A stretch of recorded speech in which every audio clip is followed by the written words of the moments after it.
Alright, welcome back everybody, and we are here for more Super Space Sheriff Gavan Infinity. Uh, the first series in the Project Red franchise, which is basically kind of like a spiritual successor to Metal Heroes, if you're not familiar at all. Um, and we are going to get a second season premiering, I think, sometime during the summer, is when that's supposed to be it. So, yeah, with new characters and everything, and probably like interconnected storylines and everything that lead back to previous shows and everything because they said they wanted to do that similar to how Gavan connected to Shyvon and Scheider and some of the other Metal Hero shows also crossed over with each other. So yeah, makes sense, I think. So yeah, and we've also had that with Super Sentai and Kamen Rider. So, it's just something that they want to try out again, and I think that makes sense. So this video is gonna, or podcast episode is gonna be on episodes 6 to 10. And like I said last time, I'm gonna wait for every 5 episodes because I think that that's probably better to do for a show like this to binge it. So, yeah. So basically, just the episode 6 is kind of interesting. Um, we get a look back into um, Multi Earth 5109 is the number with Kiki and Koto, right? Koto. And Kiki being Space Sheriff Gavan Luminous again. So the gold one. And so they are walking along. They just got, I think, takeout from a restaurant, but they see a mother and a kid. The kid accidentally knocks into Kiki. I don't know why. That's really, really fucking dumb. Like, it almost made me think like she did it on purpose. Um, but then Koto comes in and everything, as Kiki is literally lying on the ground because she got fucking knocked into some bikes that were just sitting there. Um, and she hears the kid. Her stomach is growling, so she gives her and her mom the food that they got or that they just got and everything. And we find out that they are basically um, people who, people who escaped a. I assume he was abusive to some degree. I don't think that they. Granted, maybe I wasn't paying attention to the part where they explained it close enough, but they were escaping her father and obviously her mom's now ex-husband, and they stole some of his treasure because he's a very rich man, and the rich don't need nearly as much money as they like to hoard for themselves, so I don't really care that they did that. And they want to get to the not an embassy, but I think the agency that Kiki and Koto work for, and but then comes in the Phantom Thief uh, Fade, the Phantom Thief Fade, and basically we have this guy. He has a very similar vibe to what I've seen from the Lupin Rangers from Lupin Ranger versus Pata Ranger, and it's just a very similar thing to that where they're thieves and everything, and they have a very similar thing like that. I think it's influenced by stuff like Lupin the Third and everything. I'm not exactly sure where the getup comes from, but it also reminds me of Tuxedo Mask from Sailor Moon and everything. And this guy also has a calling card that he has later on in the episode, and he's very mysterious and everything. So we find out that he was specifically hired by the girl's father to um, get back the treasure that they stole from him. But also, we find out from the father that he hired the guy specifically to capture and bring back those two and everything. But the Phantom Thief settles on just bringing him back the treasure and everything, which the guy is more than satisfied with. You would think that maybe he would want him to try again because he says that um, that's what he specifically hired him for. But once he sees the treasure, he's fine with it. It's really dumb. Um, but yeah, because like you would think that a rich man like him, or seemingly rich man like him, like the jewels and gold and everything that they stole from him wouldn't really matter nearly as much. Um, but that's just me. And it's not like kid shows haven't portrayed something like that before. It's just they went kind of the easy route with how they ended the episode in that way. So, yeah. There's also an Amorgir. I'm switching my pronunciation of that to Amorgir instead of Emolgir because while I like Emolgir better and I think it rolls off the tongue better, Amorgir is, I think, what they're officially going with at Toei and Bandai and in terms of the merchandise and everything. So, yeah, until I'm told otherwise, I will switch to Amorgir because it's what the official thing is and it's what these subtitles are also going with that I downloaded. So, yeah.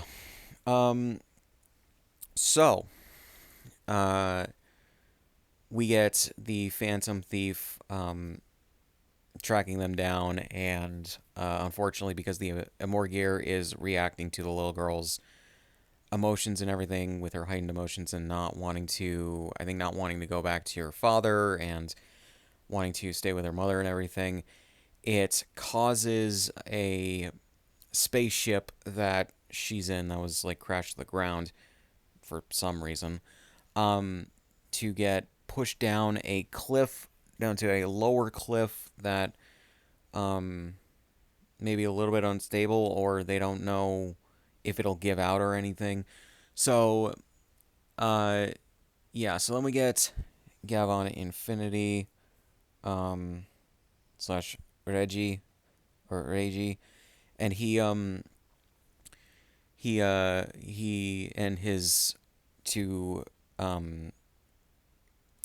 co-workers, I guess, I don't know, Agi and um, Date, I guess, Daisuke, I don't know. They transform their ship into its mech form on top of Agi transforming a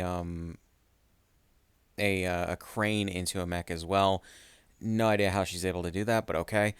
And they try to use it to get the little girl in that ship up, which I just gotta say here in regards to the model work and special effects, the bad CG, or maybe not bad, but like the mid CG, I can deal with because I've seen it in a lot of other Japanese like shows and movies and everything.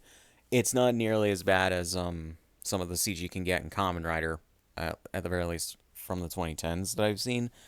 Um, but the model work here is just kind of funny. They made an actual like prop of the ship that the little girl's in, so the suit actor in the mech suit could interact with it and everything. The thing looks like it's made out of plastic, and it's very easy to tell that they're on a set. And granted, that's kind of the bread and butter of tokusatsu shows like this. Um, but I would say like it sticks out because the set that they, or maybe they did, actually they might have shot it outside now that I think about it. Wherever they shot it, it looks like an actual like place outside, which again it might be. And the suit still a practical suit, so it looks fine within the shot. The ship though, they should have painted it kind of a metallic color, I think, and maybe made it out of like um maybe not like metal, but some kind of reflective plastic. Because literally it just looks like they 3D printed it out of plastic and then painted it. And yeah, I don't know. It looks like something out of hit era Thomas the Tank Engine. You know, the later seasons of that show when it was still the model series from like seasons like I think 7 or 8 to 12. Um, and if you don't know what that looks like, go look it up. Go look up pictures or video clips, especially because of the higher frame rate that they shot that show at and how they painted the engines and everything and how they did the sets and everything. It looks fake. Unfortunately, it has no real feeling to it whatsoever because of how like dull it looks. And I know that that's sort of the thing with a show like Thomas the Tank Engine. It doesn't always look realistic, but at the same time, the model work and the sets were always pretty top notch in its heyday. So, um, even if you noticed it was kind of fake, they at least tried to make it feel real. They gave it a real sense of weight and realisticness to how it looked and how the physics were and everything, for the most part. Unless there was just some things that couldn't be helped. Here, it's a very similar thing to later era Thomas the Tank Engine, where literally, just because of how they made that ship, it looks funny when you actually look at it. Um, so yeah, so they managed to save the little girl and everything, but basically what happens is they drop the ship or they drop the mech down to where she is. Kiki is piloting the mech while Koto is piloting the crane, and they didn't really make this apparent from what I remember of the shots, where the like the rocks from above start crumbling, and I'm assuming it's supposed to be crumbling under the crane from the weight maybe of the crane lowering the mech, and being on the edge and everything. I don't know if that was supposed to be the intent. I assume maybe it was, but they didn't shoot it right, or if they did, they didn't include the shots that they needed to from whatever they shot when they filmed this episode. So it looks really odd. I just don't know where those like dropping rocks and dirt came from. I may have missed something, but there was not anything that directly connected to where those things came off. Like maybe they were supposed to be just from the side of the mountain, but I don't know. It's really dumb. So the mech couldn't stay down there to complete the crane hooking up to the ship, and I don't really know why the episode and the pacing is fine, I think, for the episode, but the way that the way that everything was like shot and edited together and everything, unless if you're maybe a kid and you're wrapped up in the story of the episode and how everything's going, there's really no sense of weight or stakes to what's going on, unfortunately. And I really wish that there was, and it's really dumb because like there's the whole production team. I'm assuming that worked on Gavan was from Super Sentai, which they had a pretty good way of doing that kind of stuff. So I don't know. It's really weird. Unless if maybe I just have because I haven't watched a lot of like recent Sentai, maybe that's changed. But like they know how to do that kind of stuff. So I don't know. It's really weird to me. Granted, that maybe falls to the director as well. So I don't know, because like the actors are giving it their all. I don't blame the suit actors for the mech at all and everything else that's going on. But yeah. So while that is all going on, we also get R.E.D. In his Space Sheriff Gavan Infinity form fighting a monster that appeared from the Gear that was in the chest that the little girl had. And yeah, and after they save the little girl, he manages to defeat the monster, and the day is saved and everything. but we get the Phantom Thief taking the treasure that the little girl and her mom stole and bringing it back to her father, which I think I already talked about a little bit a little while ago. And then we have that. But because this guy is not as he seems, we get a little final thing of him throwing down a calling card or business card or something like that. And it says that he stole the guy's treasure. And the next day, I believe it is, we see the little girl and her mom, as well as Kiki and Koto. They're getting food and at a what is it, a food stand or a food truck, and uh, he disguised as a waiter, which I was wondering why he had a mask on, like one of those like uh, masks that you wore during COVID, and it's specifically because, well, he's the Phantom Thief in disguise, and he reveals himself in his costume and everything, and he managed to, with the I think the rest of the treasure that he got the guy after the guy got back his, like, basically his necklace with a, I think, a jewel in it that's supposed to sparkle in the moonlight, and there wasn't any moonlight, so it didn't sparkle. Just really weird detail to include. He stole the rest of that and then I think bought them a spaceship to use because like I said, they wanted to go to, I think they're the Kiki and Koto's like agency and everything, to, and they were planning on using the money that they would have gotten from the treasure that they had to immigrate somewhere else. So yeah. By the way, they are aliens. By the way, they are human aliens basically, and they came to Earth looking to get away. I think, basically just as a drop off point. I think is what's supposed to be the thing. But yeah, and just the it's very interesting the ways that they have tried to apply makeup to them to make them look not human, or seem not human. The girl playing the little girl has like orange kind of extensions maybe to her eyelashes. Her mom has like, well, it looks like what actually I think it's probably just from the guy being abusive. She has like a bruise on the side of her head, and I can't remember if she said that the guy was directly like physically abusive or not, but little details like that are actually pretty nice. I didn't expect that, but also she has these like, the mom has these like W-shaped uh what I assume are supposed to be glasses, but they don't have any glass in them. They're just the plastic rims. So I don't know. Granted, the Earths in this series are supposed to be like 20 minutes in the future type Earths, so I don't know, maybe some advanced alien tech or something like that. And then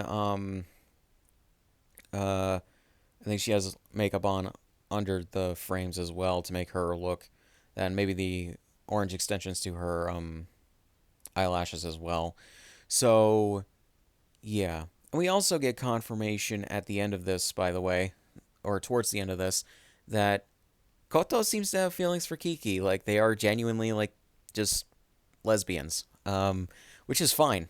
If that is what they intend for them, if that is what the writers and the showrunner are intending for them, that's fine. I just, I did not expect, like, direct confirmation of it in a show like this. I kind of, aimed at the demographic that they're going for, which is like kids age probably like 7 to 12, um maybe a little bit younger as well.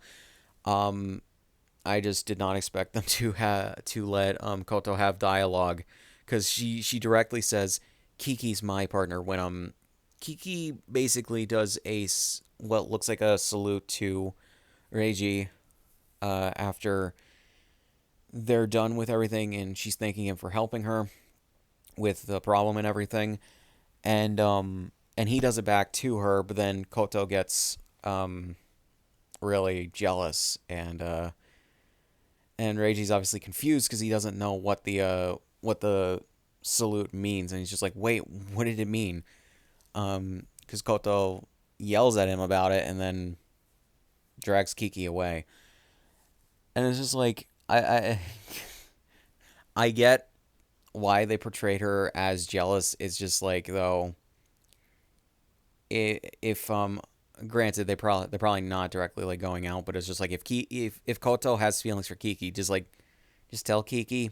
I don't think that she'd hate you for it. She'd probably be like, oh, okay, let's go out or something like that, because like, you seem to be really good friends, and I don't know, we haven't really seen like Kiki's like act in a way in the like 2 episodes I think that we've seen her that would indicate that I guess she wouldn't be into that. I don't know.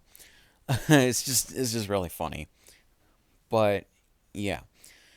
So decent episode I think for the fun factor to a degree. I think a little bit of it is ruined by the props that they made for the suit actor for the mech to begin or to interact with. I think that this is also the first episode that we get of the mech form for Gavan's ship. Um, which, if you didn't know, the transformation guns that they use are actually like the toys at the very least. But also the things I believe. Actually, no, I don't think that. Now that I think about it, I was gonna say I thought that they were like supposed to be in the shape of R.E.D's ship, but I don't think that that's the case. Um, but the toys are supposed to also transform into the the mech form of R.E.D's ship, and it's interesting there. Or actually, it might be one of the other mechs as well that they're using. Maybe not R.E.D's ship specifically, because I do remember one of the guys at their command center sending a ship, and that's what transforms into the mech to them. So yeah, um, so I don't really have um, too much else to say. Just decent episode. Just more interactions with sorry, Gavan Luminous and everything, and seeing their daily lives and what they do. I don't think the little girl or her mom were bad actors here. The Phantom Thief, he seems like he's going to come back in a future episode, so that'll be interesting to see what happens there. And Reiji kind of took a back seat to this, and I do kind of like this a bit. This is definitely sort of seeming to be an ensemble show where we get some episodes focused on Reiji and his group, and then episodes mainly focused on the others. And I don't really have anything like I don't have any problems with that. We don't get a lot of kids shows like this. Is also the thing. So yeah, it kind of has a bit of a Star Trek energy to that, and I think that that's probably what they're taking influence from, maybe a little bit like TNG era Star Trek a little bit. Where sure you get episodes with the high concept sci-fi and the other aliens and all that, and focused on maybe like Captain Picard or whatever. But you also get episodes like from the point of view of other characters and everything, for character development and whatnot, as well as something else to focus on. And I don't mind this kind of thing at all. I'm used to it in other shows, so it's nice to see here with their experimentation on how they're doing character development and everything. So yeah, not really much else to say on this. So on to episode 7. All right, so episode 7, Black Gavan. But yeah, like bit conflicted on this episode. So I don't mind the plot or the story it's trying to tell and everything, but I feel like it's paced a little weirdly, and certain things it does are just odd in regards to how they chose to write and direct it. So the story or the plot of this episode has to deal with a Gavan known as Gavan Destiny coming back, but he's instead rebranded as Death Gavan. And basically, he was the Gavan before R.E.D. And R.E.D. had a mentor, I believe, known as a Gato, Taito Gato. And, yeah, who entrusted him to become the next Gavan after uh, Gavan Destiny, I believe, betrayed them and everything and turned traitor. Is I am trying to not say, but yeah, and he's suddenly back. He looks like he's been augmented, maybe with some cybernetic parts, because parts of his suit are like stripped away on his helmet and on, I think, his torso. So yeah, it's either that or his suit's broken to some extent. We don't really know, but yeah, and we don't know what he looks like either because he doesn't de-transform back to human. But yeah, but we get some actually high stakes shit in this episode where it starts out as just a normal kind of episode where you think that the status quo is being set. Where Reiji, uh, his partner Setsuna, I think, no, it's Date. Setsuno is Gavin Bushido. So yeah, but Date is really badly hurt when Death Gavan comes down and like wounds him to a severe degree. Augie tries to uh, like make him better, like at the like apply first aid, and he's very badly hurt. And we see that Reiji, he had his mentor Gato. He died in a very similar way due to Death Gavan and everything.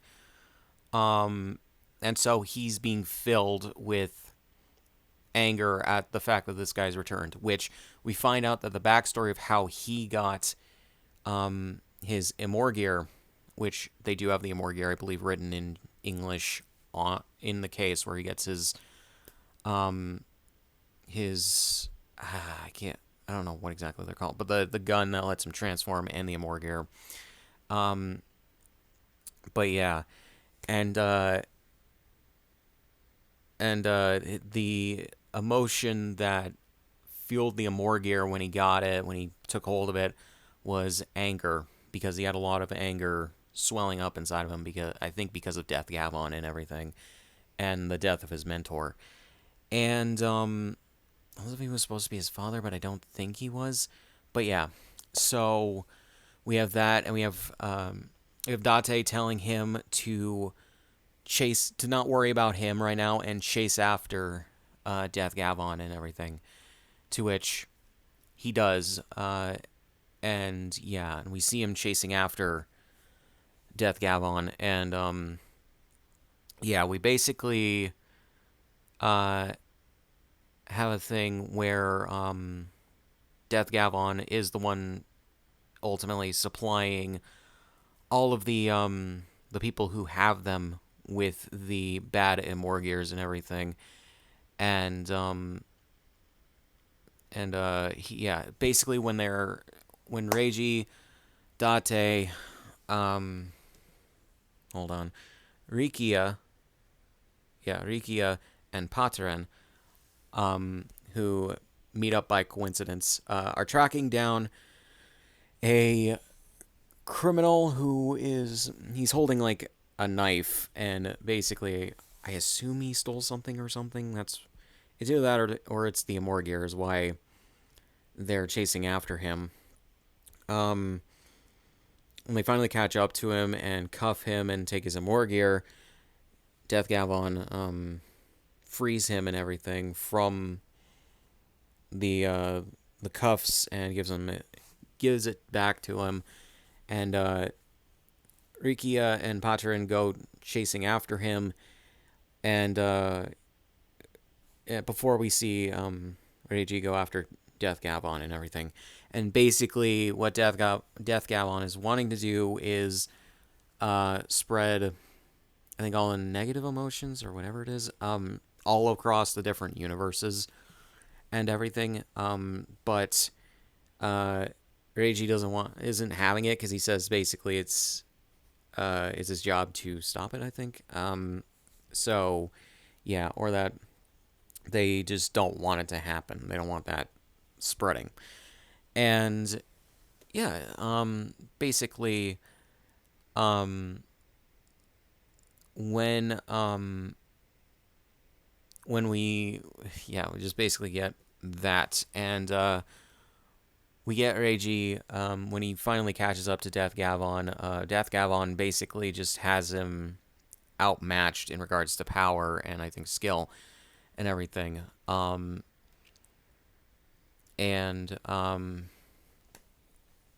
yeah, so basically he can't really beat him at the very least in a one-on-one fight when they're in just their suits and everything.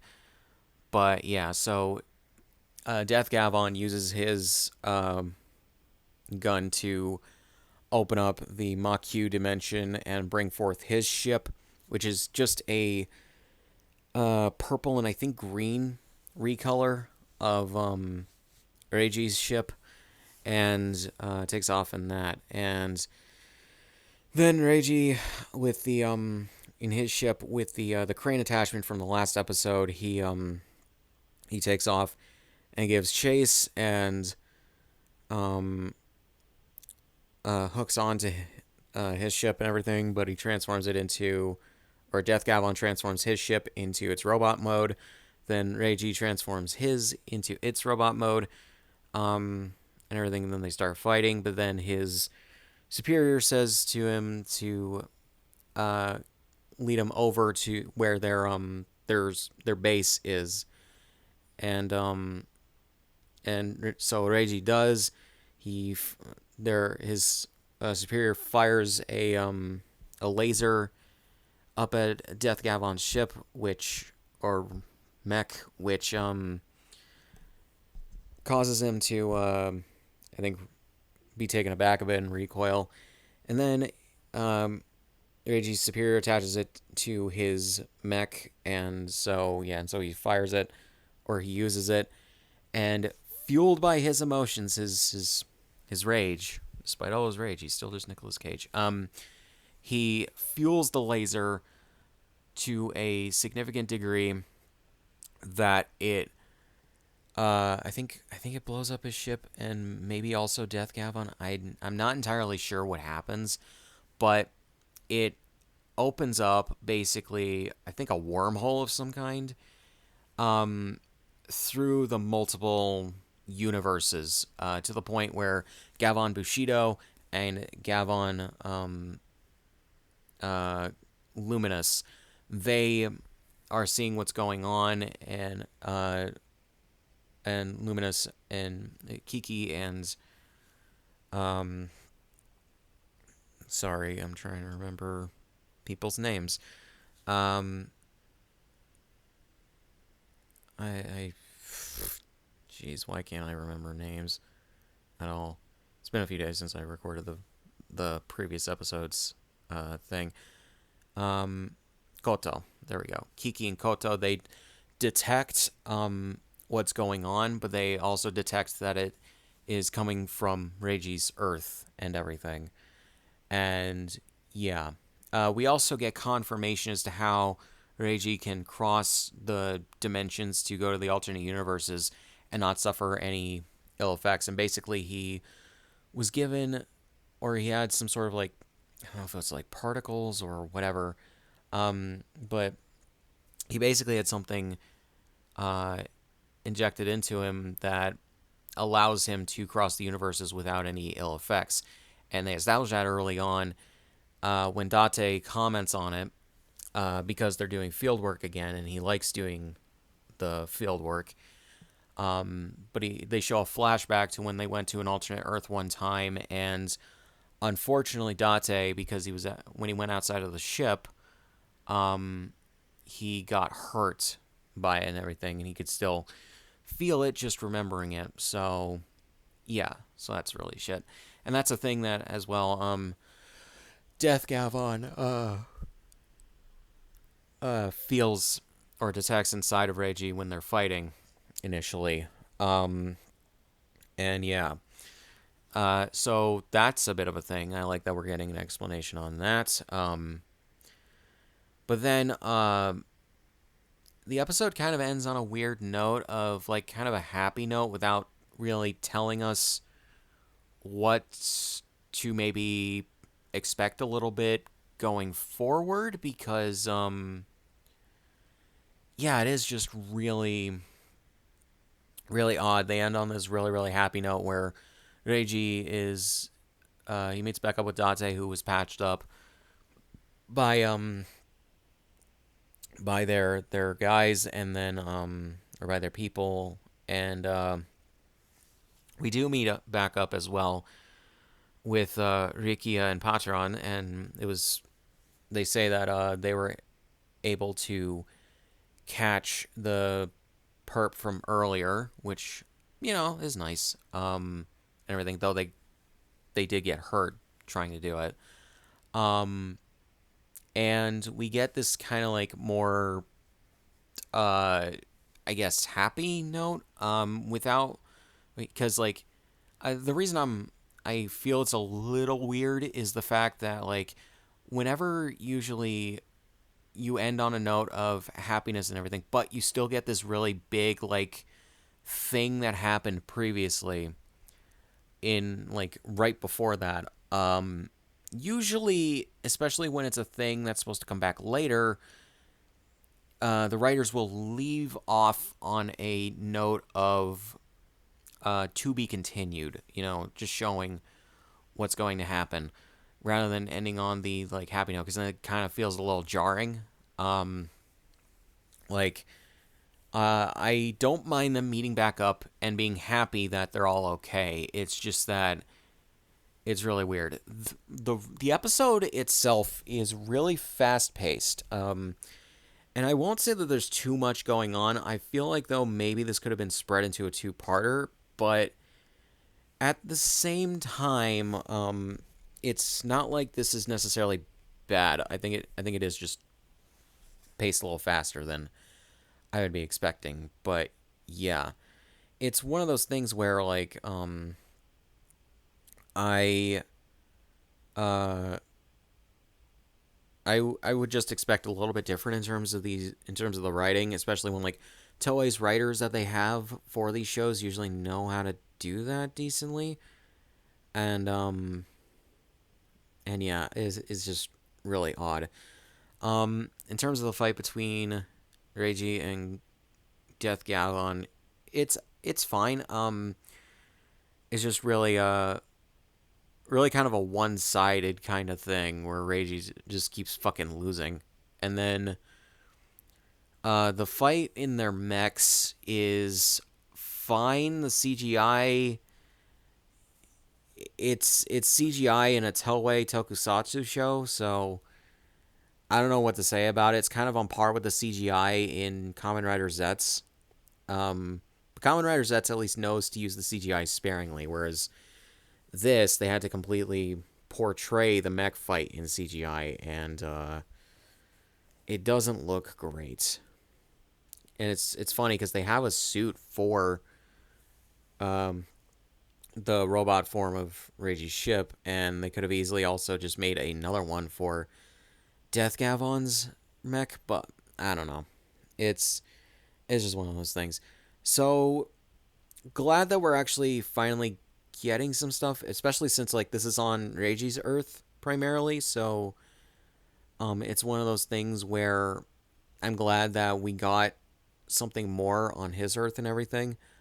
Um, and I am kind of glad that they are breaking the status quo a little bit, but it's really weird to have this as being how they're doing it. I don't know. Could have just been a little bit better.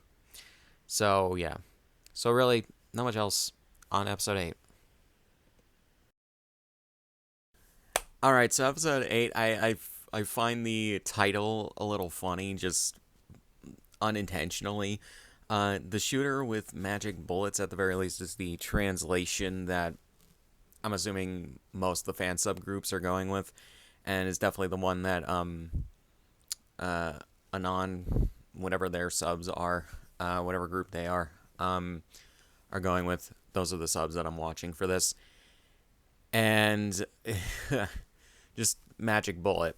If you don't know what that is, go look it up. But anyways, yeah. So this one takes place on the Earth with Setsuna, probably a few days after the last episode and everything, and it does somewhat follow up upon the events at the end of the episode.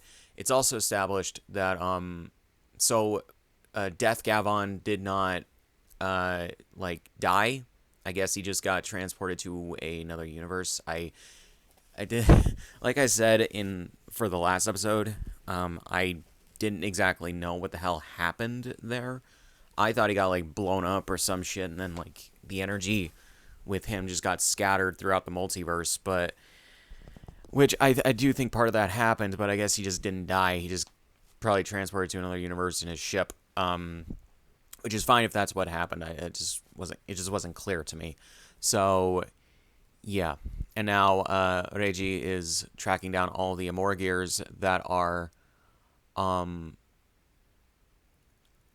throughout the multiverse. Whenever they pop up and whenever they sense them in the alternate universes, he's tracking them down, and it is pretty much getting them to track down Death Gavan and everything. So yeah. So initially they do that, but basically this episode is about a sniper known as 999 who served with Setsuna before Setsuna became part of the police force on his Earth and everything, and became Gavan Bushido and everything. And he specifically had the designation of 942. And it's very funny because, like, they say 942 in English in the episode, but 999, it sounds like they say it in Japanese. Granted, 942, I think they say it both in English and Japanese, but 999, I think they just said it in Japanese. So, a little bit of a inconsistency there, unless if that was supposed to be the point, but I don't know. I'm not fluent in Japanese. I just know a bit of Japanese from doing like Duolingo lessons and shit like that. But it's just something I noticed. If you're listening closely to the dialogue past the subtitles, you'll notice it. But yeah. So this guy was a sniper. I think I said that, and basically he is using an Amorgir to cause some problems. He first starts a problem somehow. I don't really know how he does this. To lodge a bullet in the computers at their headquarters and everything, and causes them to like malfunction. I think with some sort of Amorgir virus, and they launch an investigation into it and find the bullet and everything. R.E.D comes in and has Augie analyze the bullet and everything, and she comes to her own analysis on it, and they go with what she says. They have the leader of the alternate Earths thing, Rui, yeah, Rui, has Setsuna and Augie go and investigate the sites of other weird anomalies and everything that have happened recently, because she figures that the weirdness of them was probably caused by a similar thing. So yeah, while she has R.E.D go with her to discuss everything. So yeah.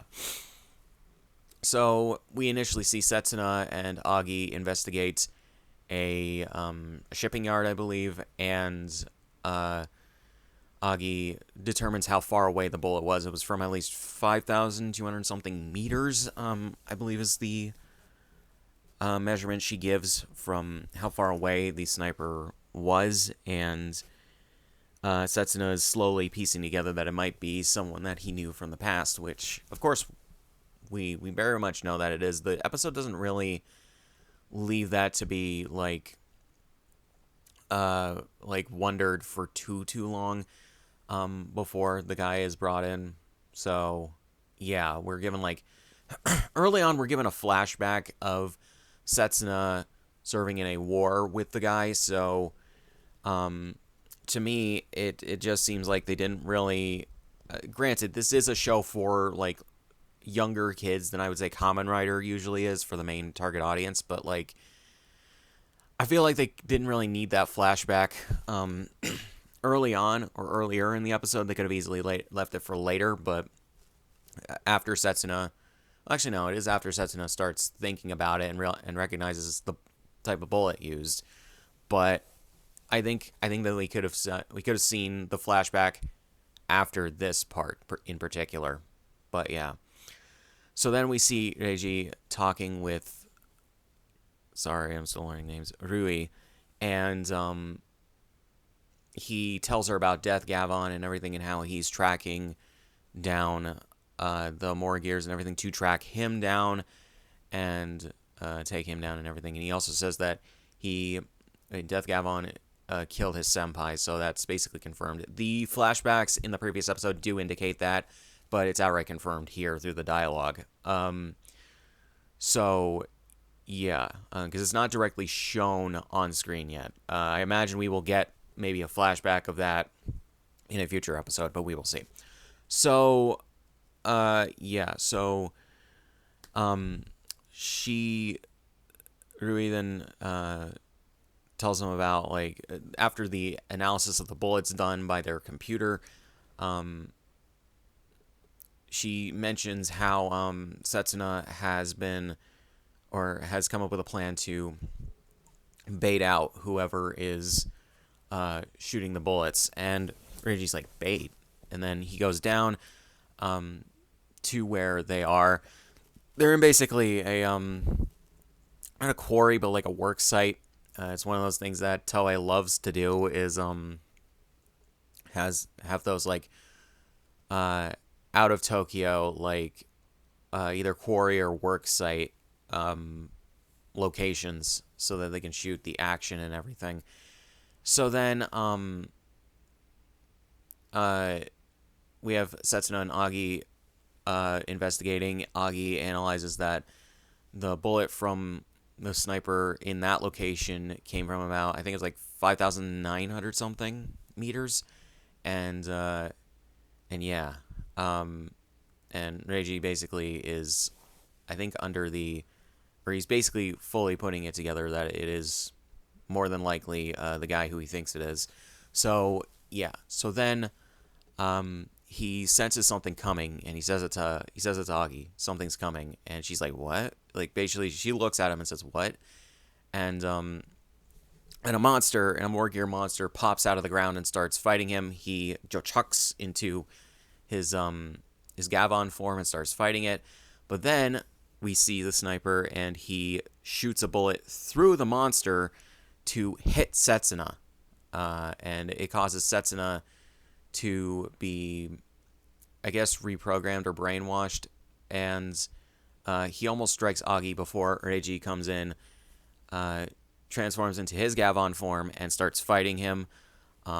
So yeah, and I gotta say, this fighting is actually pretty good. I like the fighting when it's Gavan Bushido. I like that they incorporate a samurai style into his the physicality and the fight and the way that the fights are done and everything, into more of a samurai showdown type thing. And I just really, really do like that. I think Gavan Bushido is probably my favorite in terms of at least that. And I find him very compelling because he's basically, I think I said this in the last uh, podcast episode on the show, but he's basically kind of like, he's based on Data from Star Trek, so, and Spock. So it's like, in characters like that, where he's trying to explore his, for lack of a better word, humanity. And basically, it's confirmed in this episode that he doesn't believe that he really is, or he really has any humanity, even though, Reggie basically says that later on that, or no, I think it's Augie. Augie does say that he has emotions and everything, and to a good degree and everything. After they both go to a restaurant and they discuss everything, and he notices that she has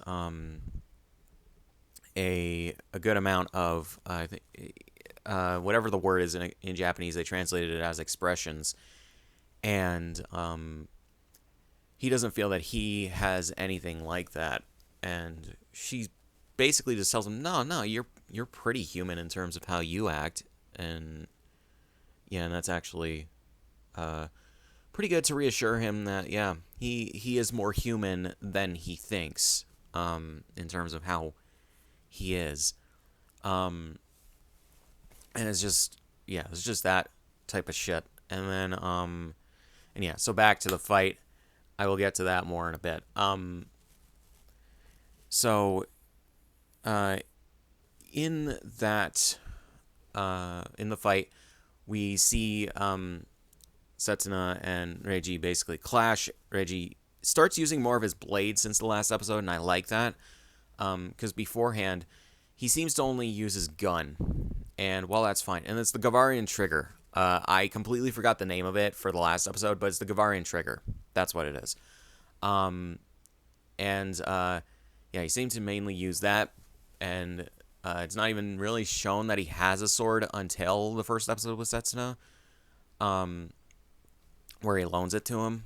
But yeah, and we see him fight with it here. He's mainly using it to defend and everything, but Setsuna quickly hits it away, and so then Reiji loads up in a more gear, fires it at Setsuna, and he hopes that basically frees Setsuna from whatever's going on, and then but then we see that Setsuna, he slashes Reiji, and so Reiji gets down to the ground and everything, showing that he has been defeated. And Nagi starts worrying about him like she would, and so then the sniper comes out and addresses Setsuna just as 942, and basically thinks that Setsuna is still on his side, but turns out nope. Setsuna slashes his sniper rifle in half, and then explains that Reiji used the Amora gear to free him from the brainwashing, because he got it from Rui, who explains to him that the one that is, or the Amora gear that he used, which I'm trying to remember, I think it's reset or return, something like that, would return someone to normal if they're under the effects of an Amora gear, and or of another Amora gear. And so he used that to free Setsuna from his control, and so then Setsuna subdues the guy, and Reiji takes the Amora gear and everything from the guy's sniper rifle, because that's where the guy still had it, and they have some jokes about Reiji still being hurt from the fight that they just had and everything, and Setsuna not really being aware that his attack would still hurt Reiji, because he was kind of pulling his punch on that. So yeah. And so we get that, and the episode is done. I gotta say, I don't mind this episode ending on a bit of a joke and everything, kind of an anime type joke too, um, where Reiji is hurt and still recoiling from the damage he sustained from their fight. It's just I don't mind that, like I just said. And to get back to when Agi and Setsuno were talking in between their investigations, basically Agi, I think she's a cyborg. Seems to be what she is. Who can also um, turn herself into energy and transport into various things, as well as like turn her clothes into something different. Um, we get kind of more interactions with her and and other characters than the main ones, which is pretty nice, pretty refreshing. I do like that they're mixing up the formula with that a little bit. I hope we get more of that in the future. Because we started to see it with the 2 episodes ago with Luminous and Sirocco, right? Or no, Coco, whatever it is. Sorry. Taking breaks in between recording these episodes or recording these segments is not great sometimes. But anyways, yeah. So we see her talking with Setsuno, and like I said earlier, they had a conversation. So she gets hungry. They go to a restaurant and everything, which I do like this little touch. When they're at the restaurant, even though basically everything is like a regular Japanese restaurant, they apparently don't have chopsticks in this universe. Whether or not it's they don't have them anymore, they just don't have them at all. I don't know, but they just use regular like Western utensils, forks, knives, and spoons and whatever to eat their food. And she immediately notes that so that the audience is fully aware. Oh, so they don't have chopsticks. So yeah, that's actually a nice touch in terms of the universal differences. So yeah, so they have a conversation about Setsuna seeing that Agi has a lot of human qualities about her and more expressions and everything, and he doesn't feel that he has anything like that. But as I said earlier, she says that he's more human-like than he thinks, and he's like, really? And yeah, and they just have a conversation about that. I do like that we have that. I kind of wish that they explored that a little more, and maybe this episode could have been a little bit more deeper in terms of what I assume maybe some intended themes were to be with the episode. Because you look at the closest thing I have to a reference point with a character like this is Star Trek: The Next Generation. Because I've seen more of that, and it's more fresh in my memory than Star Trek: The Original Series. You have Data, who was created without emotions, although there's some bit of a debate, I think, in terms of that, because like there are points at which Data seems to have emotions and everything. Then eventually he gets the emotion chip for the Next Generation movies and everything. And the Star Trek: The Next Generation explores humanity through the point or through the viewpoint of Data a lot, and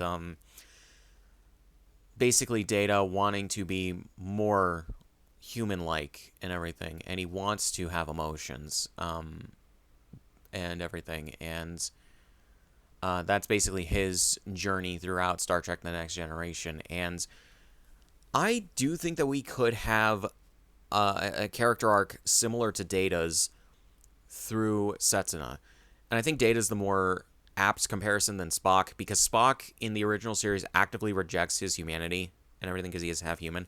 He actively rejects his humanity. He actively rejects his emotions because he's a Vulcan, and Vulcans are taught to suppress their emotions because their emotions are very volatile when not controlled.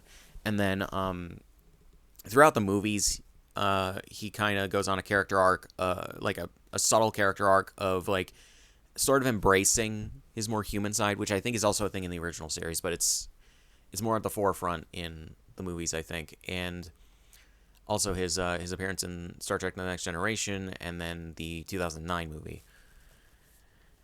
And and yeah, so we see that, and and yeah, and I think that that is the more apt comparison with Data than Spock and everything. The thing though is Reiji, or not Reiji, Setsuna was definitely created with more of a thing in regarding or in regards to uh human emotions and everything than Data was.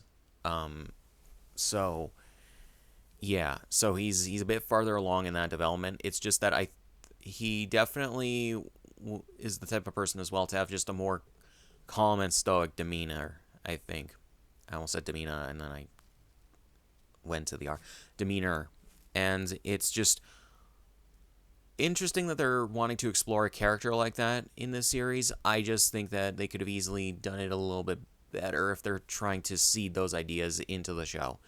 What we have here isn't bad. I just think they could have done it better. So, yeah, and the fact that he has a reference point with Augie where they're basically two sides of the same coin, I would say, in terms of cyborg stuff. And I appreciate that they are putting these two characters who are very similar together and comparing and contrasting them. Um, yeah, it's just one of those things where I appreciate it. So we have that. Um, so yeah, and in terms of the stuff with Reggie, I'm glad that we get more development of what's going on with his plot and everything, but we don't get too lost in the sauce when it comes to his stuff. And I like that we get more different character interactions here. We already got Reiji interacting with Setsuna in the last episode that they were together, and we got interactions between Setsuna and Rui, and everything, and what else? And we just haven't seen anything with Augie yet, and yeah. And on top of that, Augie, her artificial generated intelligence, I think is what that stands for, and I think I already said that maybe in the last podcast episode. But she is pretty much just the kind of like Genki character, the Genki girl, where she has just a lot of like positive energy and everything. And I think that she definitely is a character who is kind of needed in a show like this. So yeah, and I do like that we get more interaction with her and everything. And I hope that we get more with her and we get more sides of her than just her base personality in every episode. Um, so yeah, I do like that they show her like using the I'm trying to remember what she says exactly, but it's like the thing where she converts herself into energy to move around or transport herself or whatever. Um, she puts herself into different clothes and everything for their investigation and everything, and yeah, so I just like how they do it with her in regards to how her person or how she interacts with Setsuna and everything, and how helpful she is in an investigation and everything. So yeah, I just like more use of the expanded cast that we have here that we have not gotten yet. So yeah, because mainly we've just been focused on Reiji and a couple of the other Gavons, but not really any of the other characters. It's about as you go on in a series, it's good to do that. So yeah, I don't really have much else to say. Good episode. Could have been a little bit better in some spots, but I do like how they're developing Setsuna. So yeah, on episode 9. The lesbians are fighting. It's just a really, really funny thing to be able to say that in a Toku show like this. So yeah, so the episode is basically centering around Reiji going to the uh, the Earth with Gavan Luminous, Kiki and Koto. I'm correcting that from the last one because I forgot her name. I do apologize for that. Koto, not Coco.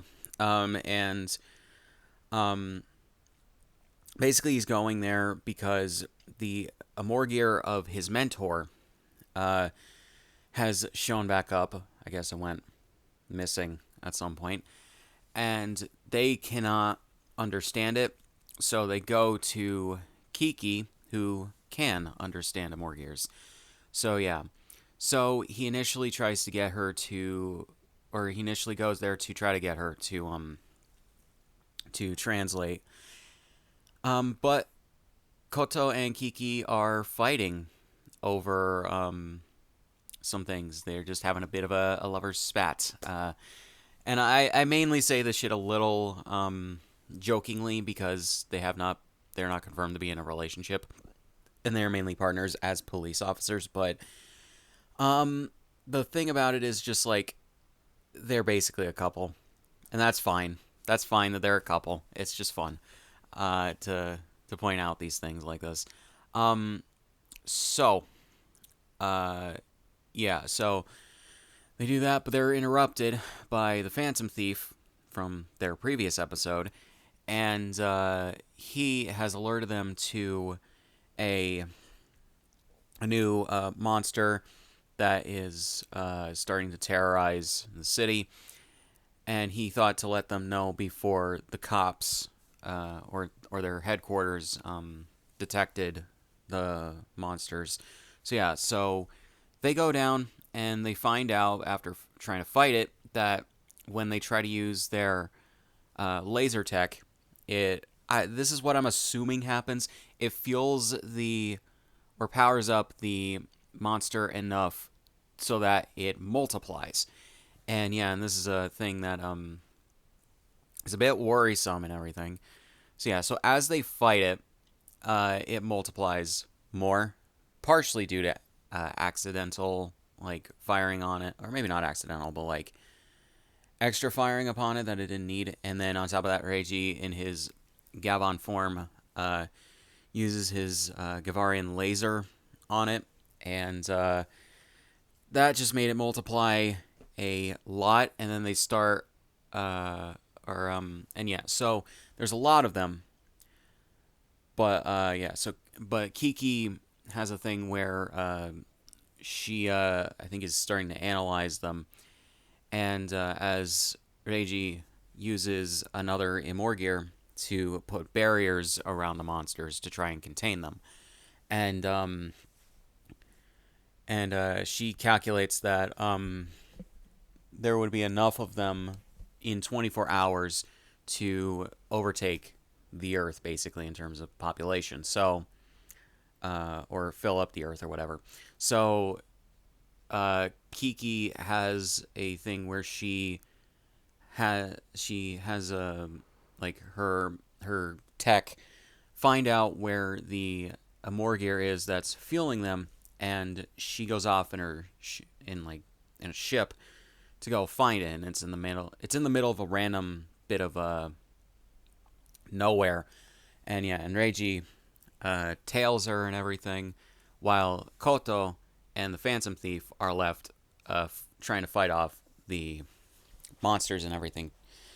To the point where Koto, she borrows the thief's tech thing that allows him to use the Amorgirs and everything to barrier the monsters, since she has another one of the Amorgirs that Reiji was using. So yeah. So when Kiki gets there, she analyzes where it is. She goes where exactly it is, and she transforms into her Gavan form and manages to get the Amorgir out of the ground, I believe, and puts it in a container. Then when Reiji shows up, she explains what she just did, and he's like, "There's no user for it," and she's like, "No, it was just in the ground and everything." So yeah, and then Reiji has a flashback to a couple episodes ago with Gavan or Death Gavan, where he says he supplies the Amorgirs and just gives the people who use them a bit of a push and everything. So yeah, but then Koto calls them and says that she can't contain all of the monsters forever. So they get back to where they are, and yeah, the monsters are still multiplying because when Koto barriered them, the monsters, I believe, fired lasers uh, at the barrier trying to break it, and it would just bounce off the lasers would bounce off the barriers, hit them, and it would cause them to multiply themselves. So they obviously have a problem here. But because of the fact that Kiki and Koto have been arguing the whole time, their negative emotions are feeling the Amorgear that Kiki just got, and it feels it enough to open a portal to the Makyu dimension. So yeah, but they come up with a plan to move all the monsters into the Makyu dimension to take care of them. So yeah, Kiki transforms into Luminous, and R.E.D transforms into Infinity, and Kiki summons a Gavarian blade, and Koto helps her use it. And I do like the choreography of this episode, and I kind of like the extensive use of green screen for this episode. It's very interesting the way they use it.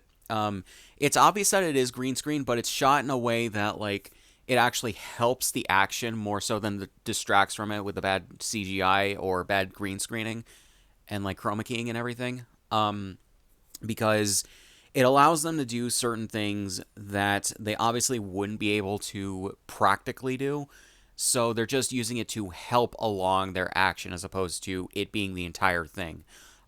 Because it's obviously they don't have more than maybe one or two of the monster costumes that they have, and they just keep reusing it in every episode, which is a smart way to save on budget and everything when creating monster costumes, especially when like they want to try and save as much money as possible on certain things. And so they shoot the monster costume on a green screen, and also shoot mainly R.E.D in his Gavan suit on a green screen when they're fighting and everything, which is pretty good. It reminds me of one of the earlier Kamen Rider Zets episodes where they multiplied the monster of the week, and obviously put in like split screening and green screening and all that to have multiples of them on screen at once, as well as the reverse camera angles, so to portray all of them, even though they had only one suit of it.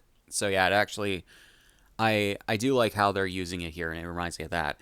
And I can't remember what episode that was, but if you look it up, you'll be able to see. I did do a review of that in the previous episode I went with as well. So yeah, so then with Koto's help with launching the Gavarian blade, Kiki fires a laser attack at it and pushes all of the monsters into the Makyu dimension thanks to it, because it attracts the monsters, I believe is what the Gavarian blade does. And yeah, then R.E.D takes his Gavarian trigger and closes the Makyu dimension before the monsters can try to break out of the Gavarian blade's pull and everything. So yeah. On top of that, before that though, to sort of, I guess, get a bit of a I don't know, maybe an advantage or something. I have no idea why they do this. I genuinely have no idea why they do this. They don't explain why they did this, and they don't try to justify it. So it's a little funny in that way, but like, yeah. They use these like not mines, but like these explosives to blow up some of the buildings around them, and like I guess create enough like dust and everything to sort of camouflage themselves so they can have a second. I don't know. It's really weird. And maybe confuse the monsters. It's really really odd. Reishi's even like, these girls are really reckless, and it's like, yeah, I can't disagree, bro. But yeah. So, after that, Koto says they'll have to write up a report to HQ and explain why they sent a Gavarian blade into the Makyu dimension. And Kiki says, also that why they blew up the buildings, and so they don't really worry about it too much, and they resolve to go get ice cream. They then ex- or Reiji then points out, "Hey, weren't you guys fighting?" And there's like, "Were we?" That's just how we are, though. And they have a flashback to when they were in, I assume, their last year of high school, and or maybe one of their last few years, and showing when they became friends. You have Kiki drawing a math equation on the chalkboard at their school. Koto comes in because I think it says she got detention or something like that. Um, so yeah, because it's after school. But then Koto's like, "Why are you doing that? You don't have to," or whatever. And Kiki's just like, "Okay, I'll stop." And she's like, partway through, because she was trying to prove or solve a formula that apparently hasn't been able to be solved in 100 years. Um, so yeah, and it's a teacher's trap, I think is what she said. Um, for their math teacher, obviously, and yeah. So then Koto invites Kiki to go get ice cream, and go they go to go get it. Then when they flash back to the present, or flash forward to the present, I guess, they also talk about the fact that they also bonded over watching a drama series, and Reiji's just like, drama, and she's just like, or they're just like, you don't have this on your Earth. It's a space CSI is what they call it, which I guess that is probably the last place they can go for the CSI franchise. If they want to reboot that franchise to any extent in the current day. Um, so yeah, because like I don't know where else they'd go with it, but yeah, and then the episode basically ends with them wanting to rewatch the show, and I guess they go do that because lesbians be lesbianing, lesbians be lesbianing. Yeah, just verbing that real quick. Anyways, so yeah, decent episode. I feel like they kind of got away from what is supposed to be the main plot. Um, I don't mind the character development and just like different dynamics that we're seeing in these characters. I do like that they're playing around with that because that seems to be what this batch of episodes is doing after episode 6. Or no, episode 7. But yeah, it's another thing where it's kind of like the last episode. I think that they could have done a bit better with what they were trying to do. I think that they could have easily like mixed the two plots maybe, or like did like the bickering plot in a different way. It feels like the tropes of the show being a tokusatsu show um very much gets in the way of like what should be the main plot and everything, especially when they only have like somewhere between 20 and 25 or 26 episodes. I would think that they would want to try and focus more on the plot. It's really weird coming off of Kamen Rider Zets, where it is more plot focused, and every episode reveals, or most every episode reveals something about the characters or the main plot that's going on, or something else about whatever. So you legitimately can't skip an episode, or you miss something big. Um, Whereas this, because of the fact that it's kind of taking the place of Sentai, it has a bit of the thing where there's not a lot of plot going on, and some of it just feels like filler. Plus, we're trying to have these character dynamics play out and play with the characters a little bit in terms of how they interact with one another and all that shit. It just to me seems like they can't really find a good balance of what they need to do in some places. And on top of that, it's a bit of a step down from the last episode. I'm not gonna lie. In terms of like trying to coalesce the plots in a way, because at the very least, the last episode didn't have a thing where Reiji was trying to uncover what is going on with something that his senpai was trying to was or something connected to his senpai. Uh, and it's just another one of those like things with a little bit of a reminder of stuff that happened in the previous episode to drive that bit of the plot forward and everything. Um, I don't know. It's just one of those things where I think that they easily could have done a little bit better in terms of that. I like Koto and Kiki. I think that they are uh, kind of funny. Like I genuinely just burst out laughing when when Reiji gets to their headquarters and everything, um and um and everything, and after he lets Kiki start talking to his senpais Morgir, you have Koto being super. I think is it Tsundere or some shit where she is just super jealous of Reiji and everything, and he thinks that he's trying to impress Kiki, and she just has she just gives him the death glare and everything, and they even make the background like super anime with the lighting and the color correction and everything. It's hilarious. I'm not or the filter that they put over it. It's hilarious the way that they portrayed that. Just because of the fact that it's live action and it's trying to take this very anime thing and translate it to live action. It's just funny to me, and I think that that's what it was probably meant to be.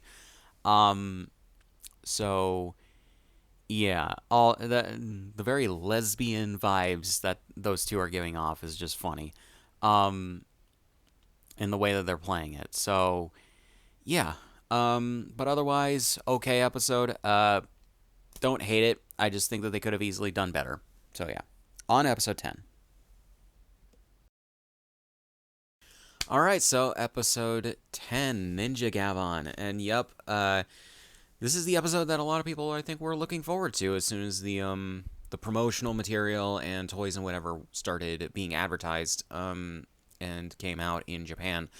That being this series' version of Jiraiya from the original run of Metal Heroes from back in 1988, I believe.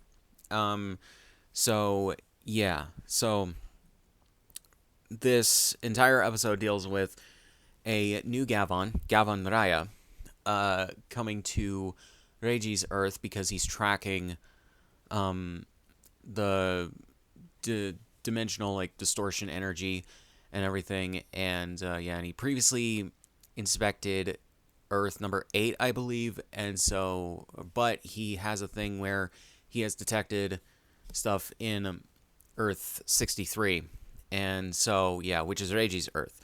So he goes to inspect it and everything. So and he uses his ninja powers, which he has a couple different techniques that he shows off in this episode. First, that he can turn invisible and phase through walls, and then he can hop dimensions and everything. Then also he can hijack technology.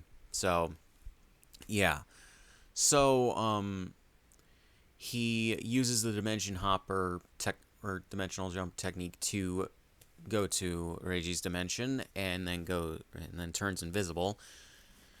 With his Amor gear being one for fear, and so he goes to inspect it. Meanwhile, Reiji and Co are introduced to a new piece of technology, Gavan Doronado.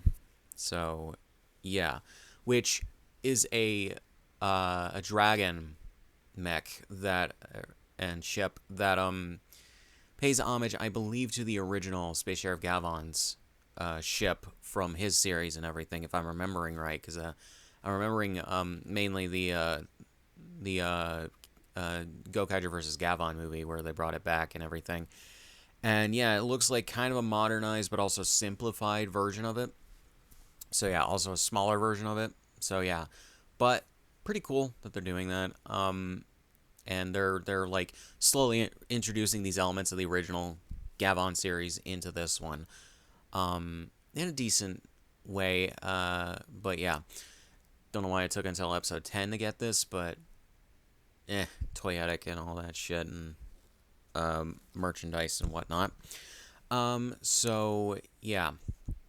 So yeah, and we get also oh, what are their names? I'm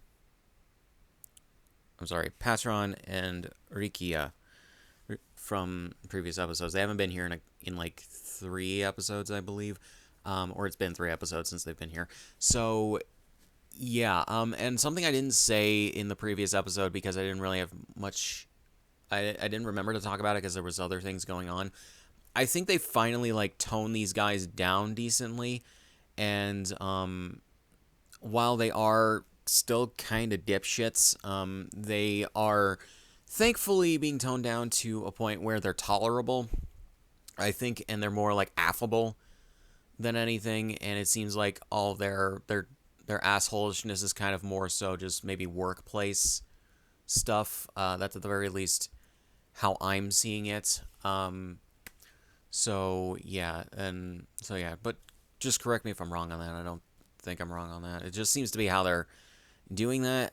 You guys may remember from the first podcast episode, I did not give too much of a shit about these guys. I thought that they were too dickish for my liking, and they were obviously trying to be that kind of Bulk and Skull type duo and everything. And I understand why they would want to have a duo like that in a kid show like this, especially when like not a lot of toku shows outside of like Power Rangers really do something like this. So yeah, as far as I can tell.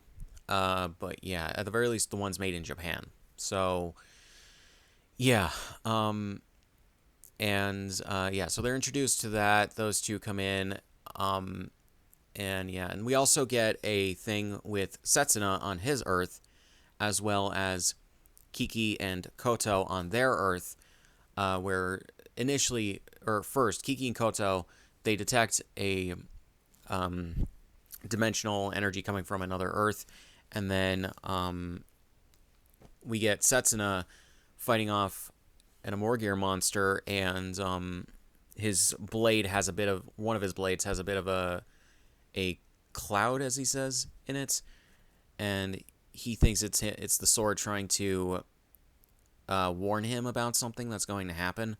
So yeah, bit of a nice kind of setup for that and everything. I don't hate it, and I actually kind of like it that they're immediately setting up kind of like the stakes that this is going to be a more what is the word, a more like high stakes kind of plot and everything for this, and we just have that. So yeah, it's not bad. I actually very much appreciate it. So yeah, so with when the superior, the guy who's a superior, who is showing them the new mech, uh,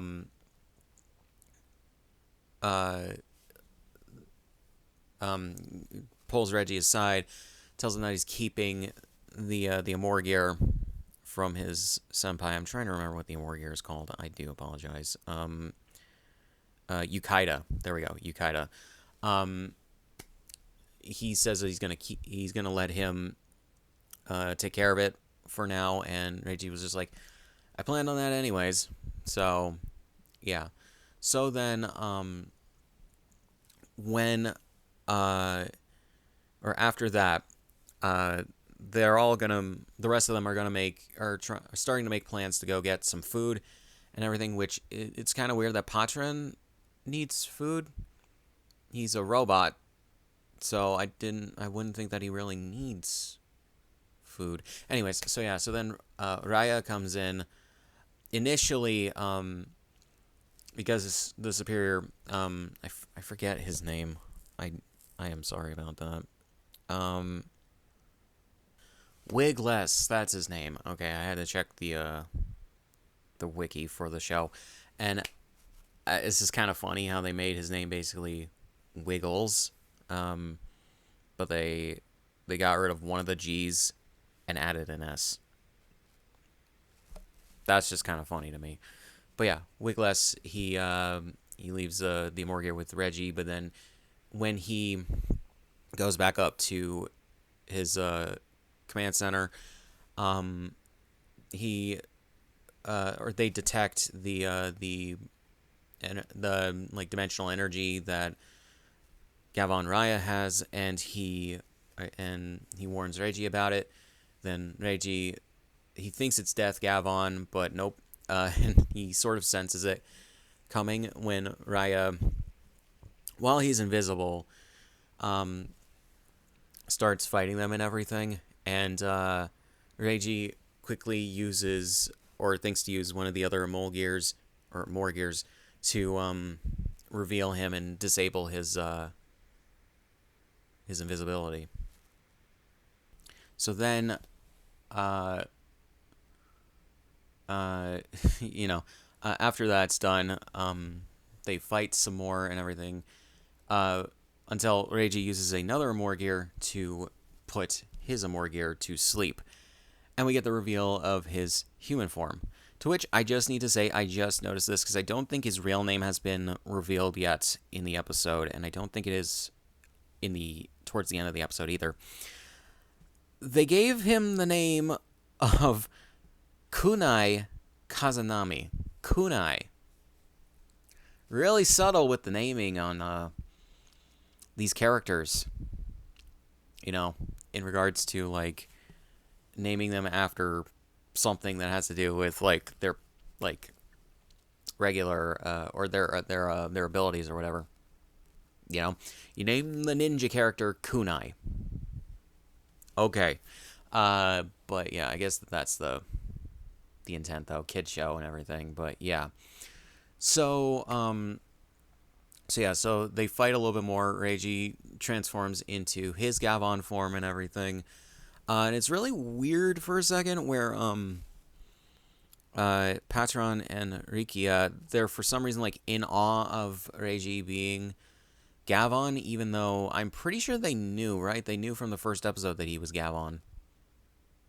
So I don't understand their reactions when they're like in awe, or I think they're also a little bit surprised at it. It's really weird. Yeah. There's also the thing that, right, they don't understand this, I guess, because they haven't been told.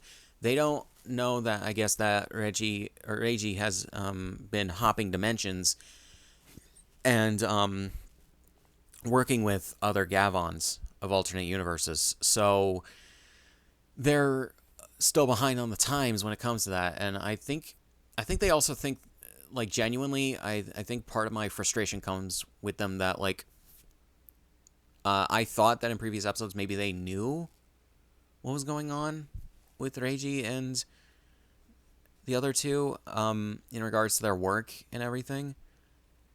I guess not. But they still chose to bully them anyway. It's really dumb. But yeah. Um, so what then happens is, yeah, they fight for a bit until Kunai wakes up his Amorgear and he transforms back into Gavan Raya. And yeah, they fight a bit more until I think, actually no, I don't. Maybe they do. Can't remember. But anyways, he uses one of his ninja techniques to hijack the. Sorry if I just can't remember this shit off the top of my head. The Gavarian Tornado, and flies away with it. Wiglas then tries to send down a thing to help combat it, but he hijacks that as well and fuses it with the Tornado. And yeah, and so then Wiglas sends down Reiji's regular ship, and Reiji starts fighting Gavan Raya with it. And so yeah, they take off into space, and they transform into their mech forms, and Reiji tries to use the D jump to like do something in regards to Gavan Raya, and yeah, and ultimately sacrifices his ship to get on board the I keep forgetting these immediately. The tornado, and manages to subdue Gavan Raya and arrests him and everything, and manages to get some information from him about where he's from. And he says he's from another Earth, and he's the Gavan of that Earth and everything, and all that. So yeah, there's also something that's revealed in a flashback after Gavan Raya had his meeting with his superior, and there's a guy who's basically blackmailing him to get who he will find out is R.E.D to come to his Earth and I think work for him or something like that without the commander knowing. Um, and if he doesn't do that, someone else will die, I believe is the threat, if I'm remembering right. So yeah, so he's frustrated with that and everything. And yeah, and we leave off with that, and I'm assuming to be picked up in the next episode. So this is just very interesting in terms of how they're doing this in terms of an overarching plot that they're sort of seeding into the series. Um, I don't know why it had to take like 7 episodes. Well, no, 7 episodes I think actually makes sense. I don't know why it had to take 10 episodes though to really pick up on it and really kind of play more with the multiverse aspects of the series, um, and have a more like kind of gray sort of morality kind of thing going on. Um, and like ramp up the stakes and everything. So yeah, so there's not really too much to this episode outside of what just happens, and it's interesting in terms of that. I do like the ninja stuff that they do with Gavan Raya, where he turns invisible and he does all this different stuff, and then to make sure the kids at home understand this, to which is actually very useful for people who are not Japanese. Um, we get Kunai asking Reiji if he exudes or exhibits the 5 core emotions, I think, and we have Daisuke. Um, that is his name. That's his first name. Date. We have Date explaining um, what exactly that is with several different emotions and everything. And it's a thing that ninjas came up with a while ago, and yeah, and it's actually funny because during their fight on the why the fuck do I keep forgetting what this thing is called? The tornado. Um, Reiji even asks him if he is a ninja and everything. It's just like, dude, he looks like a ninja. He acts like a ninja. He fights like a ninja. He does shit like a ninja. He's a ninja. Come on, bro. Get with the times. Um, just what I'm saying. But yeah, so we have that. Um, and what else? That was just a little funny, but yeah. So we don't really have too much else in terms of this. I like where it's going. I like the pieces that we're getting. I just kind of wish that the overall plot would progress a little bit more and maybe a little bit more naturally than how they're doing it. But yeah. So that's basically it for episodes 6 to 10. Overall, decent batch of episodes. I can't say any of them are bad. It's just they're a little bit. A few of them are a bit mid. The rest are good. And like, but they have kind of like structural problems of them trying to adapt to this new. Like these, I think these are Sentai writers um and showrunners. I believe the showrunners of this show did. I think it's Boon Boonger. I think that it's those people. Um, they're kind of having a bit of a tough time sort of adapting to this new style, I think, and trying to find a plot worth telling as well as seeding the stuff in regards to the plot progression of the series. You know, it's just, I don't know. It seems like something that really should have been or really should be better, and I don't know. It's just one of those things I wish was a bit better, um, and all that. Like not bad, just a bit mid, and then I like the little things that they're doing better than the overarching things, if that makes sense, at least thus far. Um, so yeah, still a bit of growing pains from coming off of how they were doing Sentai and everything. And yeah, and it's a really weird contrast to Kamen Rider Zets because like I said earlier in this podcast episode, Kamen Rider Zets has a thing where basically every episode or two you get a